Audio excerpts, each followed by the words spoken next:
Selamat sore Pak Greg dan teman-teman. Saya Sisya Citrawati, NIM 21G10045, kelas akuntansi 1.2.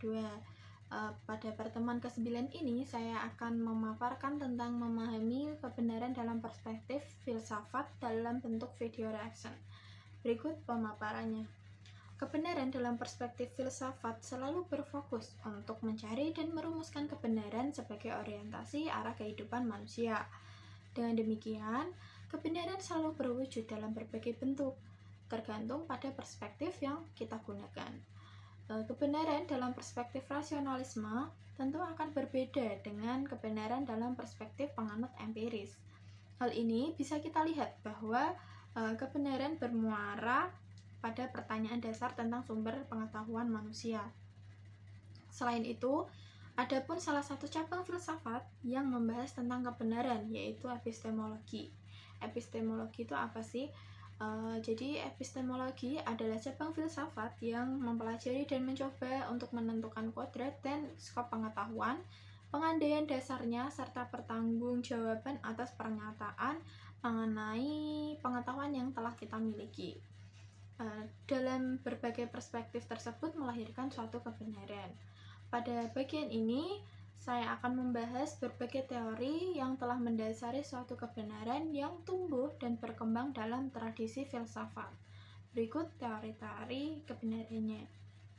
Untuk yang pertama, teori korespondensi. Teori korespondensi merupakan teori yang berpandangan bahwa pernyataan-pernyataan itu benar jika berkorespondensi terhadap fakta atau pernyataan yang ada di alam atau objek yang dituju sesuai dengan pernyataan tersebut.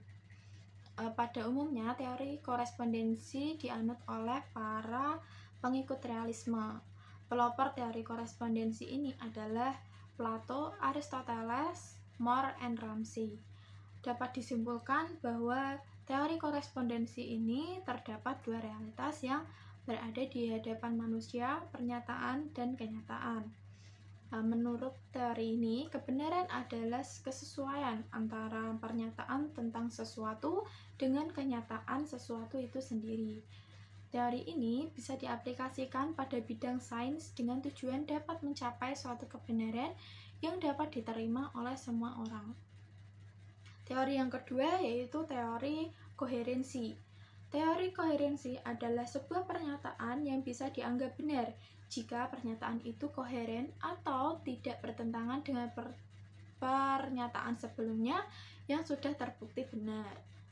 Untuk bisa dianggap benar, teori ini mensyaratkan adanya konsistensi atau tidak adanya pertentangan atau kontradiksi antara suatu pernyataan dengan aksioma. Perbedaan teori koherensi dengan teori korespondensi terletak pada dasar pembuktian kebenarannya.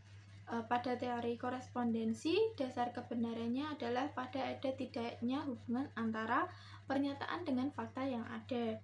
Sedangkan teori koherensi, dasar kebenarannya adalah pada ada tidaknya konsistensi antara pernyataan dengan postulat. Teori yang ketiga yaitu teori pragmatis. Teori pragmatis mempunyai dasar kebenaran, yaitu fakta objektif dan manfaat praktis dalam memecahkan persoalan kehidupan. Teori ini bisa diterapkan pada objek pengetahuan metafisik. Menurut kaum pragmatis, pernyataan metafisik bisa menjadi pernyataan yang benar selama ia memiliki manfaat dalam kehidupan. Berkaitan dengan teori kebenaran, Charles Peirce adalah salah satu tokoh pragmatisme yang menjelaskan bahwa kriteria berlaku dan memusatkan sebagai dasar kebenaran dalam pragmatisme yang menggambarkan secara beragam dalam berbagai sudut pandang. Teori yang keempat yaitu teori performa. Teori performa ini berasal dari John Langsau Austin dan dianut oleh filsuf lain seperti Frank Ramsey dan Peter Stuyvesant. Teori performatif ini menjelaskan bahwa suatu pernyataan dianggap benar jika ia menciptakan sebuah realitas.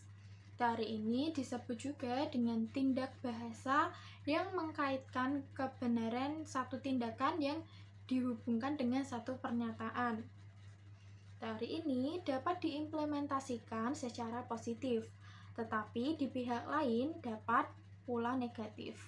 Secara positif, dengan pernyataan tertentu, orang berusaha mewujudkan apa yang telah dinyatakannya.